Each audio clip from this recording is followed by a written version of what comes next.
আমার ফ্যামিলির কেউ নাই ভাই আমার ঘরের মধ্যে। আমার বাচ্চারা আমি একবার দেখছি, শুধু এয়ারপোর্টে আসি একবার ধরছি, আর কেউ নেই ভাই। আমি বিদেশ আমার ওয়াইফের সাথে আমি 1 মাস 10 দিন সংসার করছি ভাই। আমি রিলেশন করে বিয়ে করছি ভাই। আমার ভিসা হওয়ার পরে যখন চলে যাবো আমি ওরে বিয়ে করছি। বিয়ে করার পরে 1 মাস 10 দিন ছিলাম। আমি যাওয়ার পরে আমার বাচ্চা হয়েছে। আমি 2 বছর 7 মাস পরে আইছি, কিন্তু এখন আমার সবকিছু দুঃখ হয়ে গেছে ভাই।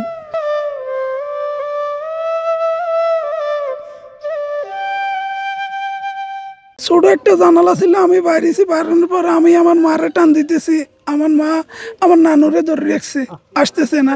নানুরে টান দিছি, মা ধরে মারে ধরে রেখছে। আমার ওয়াইফরে টান দিছে, আর এর বাচ্চা ধরে রেখছে। আমার বড় ভাবিরে আমি টান দিছি, এর বাচ্চা আমার মেজো ভাইয়ের বাচ্চারে ধরে রেখছে। আর আমার মেজো ভাইয়ের ওয়াইফ কিভাবে আসছে আমি বলতে পারি না, আমি দেখি না এই কিভাবে বাইরে গেছে। তারপরে সবাই পানি নিছে, রাস্তার উপরে অনেক মানুষ ছিল ভাই। আমি ফা ধরছি, আসেন ভাই একটু নামেন, নামি একটু ধরেন। কেউ আসে নাই ভাই, কেউ আসে নাই। দুই আসো সবকিছু ফ্রেশ করে আসো, কেন বাথরুম আছে বলতেছে না লাগবে না। আমি নিজে গাড়ির থেকে নামি ওরে বলতেছি চা খাইবে না কফি খাইবে, ও বলতেছে কফি খাবো। আমি কফি নিয়ে দিছি, বাদাম নিছে একটা, পানি দিয়ে বলতেছি এটা দিয়ে মুখে ধুয়ে নাও।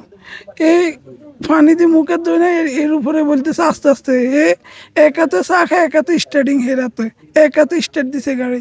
আমি তার কোনো ড্রাইভিং এর কোনো কিছু ভালো লাগে না। স্টার্টিং ঘুরাবে, স্টার্টিং থেকে ও শিখুন ইতনা এত বড় একদম এর ড্রাইভারের কাতারে যায় না। এর ছবি আছে ফেসবুকে, দেখছেন কে জানে। তারপরে সে বলতেছে না আমি আস্তে আস্তে যাবো, আস্তে আস্তে যাবো। তারপর সে এদের দিয়ে একটা রোড আছে, কি নাম জানি, মইফেল থেকে ঢুকছে বাঙ্গা, একদম বাঙ্গা রোড। ওই জায়গা দিয়ে একদম আস্তে আস্তে আস্তে আস্তে আমাদের বৈশকপুরের রোড একটা আছে, ওইটা তুটি সুমনি বাজারতে আসছে। আর একটা গাড়ি, একটা কিছু নাই রাস্তার মধ্যে, 120 100 টানতেছে। আমি বলতেছি আমরা চলে এসেছি, আস্তে যাও। আমার শ্বশুরও বলতেছে আস্তে যাও, বলতেছে সমস্যা নেই, অল্প করতে লাগবো। সে ওই জায়গাতেও ঘুম যাইতেছে। আমার শ্বশুরও বলতেছে তুমি বিয়ে করছো না, বিয়ে করলে এক হাতে কথা বলো তোমার ওয়াইফের সাথে, এক হাতে ড্রাইভিং করো, তাহলে আর ঘুমাইতো না। বললে না আমি বিয়ে করি নাই। তাহলে তোমার মারে ফোন দাও। আমার শ্বশুরে মার সাথে কথা বলো, কয় না, কয় এরা কেউ যাগো না। কয় তাহলে তোর বন্ধু বান্ধব যাগো না, বন্ধু বান্ধবের সাথে কথা বলো। কয় কে লাগবো না, আমি চলে যাবো, আমি চলে যাবো। চন্নগঞ্জ পূর্ব বাজারের প্রথমে চেয়ারম্যানের দরজায় ঘুমে গাড়ি চলতেছে। যখন গাড়ি একটু কাটছে, আমার শ্বশুরের বলা উঠো উঠো উঠো, গাড়ি এদিকে যাইতেছে, ব্রেক করো। সে চোখ মেলি, একটা গাছ ছিল, ও গাছে মারলে আমার একজন মারা যাইতো বা কারো পা ভাঙতো। এই গাছে মারে না, গাড়ি আরো নামাইছে, নামানোর পরে যাইতেছে। একটা ফিলার ছিল, ওই ফিলারও মারে নাই, আরো নামাইছে। নামানোর পরে গাড়ি ডাইরেক্ট সামনে চলে গেছে, মাঝখানে গেছে। গ্লাস ভাঙিয়ে আমার মেয়ের দিকে এবং কি আমার ওয়াইফের দিকে, সবার দিকে আসতেছে। আমি এরকম সবাই ঠেকে নিয়েছি।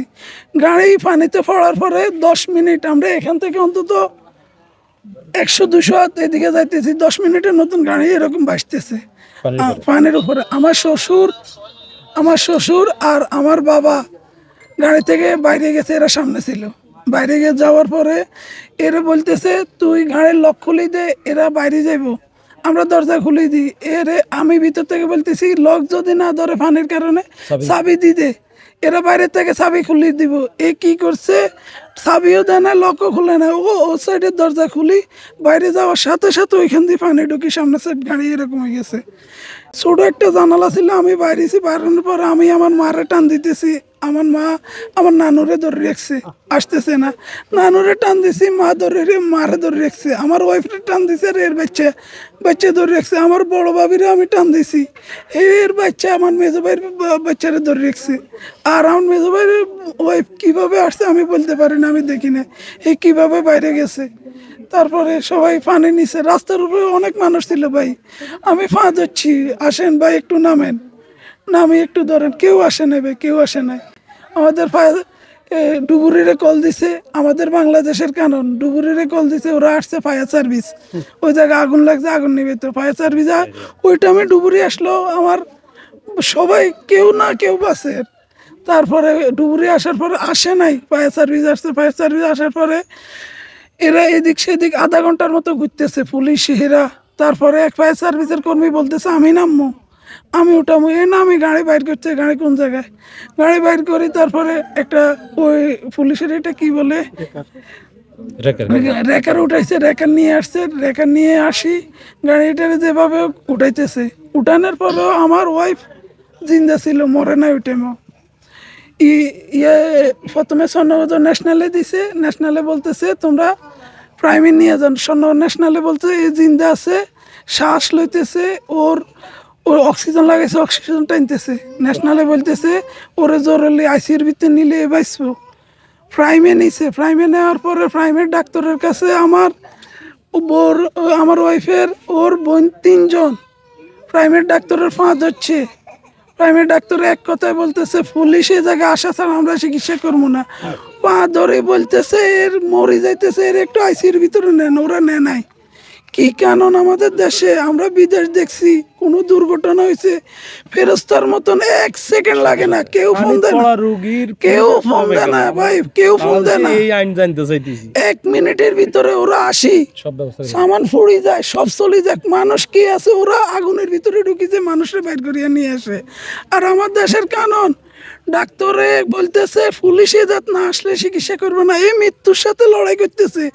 যখন প্রাইমের ডাক্তারের বলতেছে আপনার হাত দেখেন ওর জ্ঞান আছে কিনা একটু বলেন, বলতেছে আমি এটা টাচও করবো না, পুলিশ লাগবো।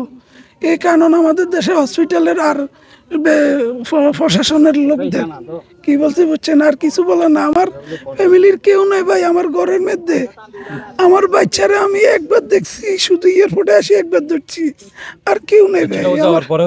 আমি বিদেশ আমার ওয়াইফের সাথে আমি 1 মাস 10 দিন সংসার করছি ভাই, আমি রিলেশন করে বিয়ে করছি ভাই। আমার ভিসা হওয়ার পরে যখন চলে যাবো আমি ওরে বিয়ে করছি, বিয়ে করার পরে 1 মাস 10 দিন ছিলাম, আমি যাওয়ার পরে আমার বাচ্চা হয়েছে, আমি 2 বছর 7 মাস পরে আইছি।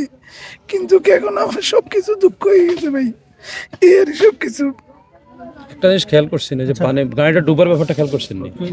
ড্রাইভার দরজা খোলার পরে বাইরে হওয়ার পরে গাড়ি ঢুকছে, এরা গাড়ি ডুবে না কিন্তু।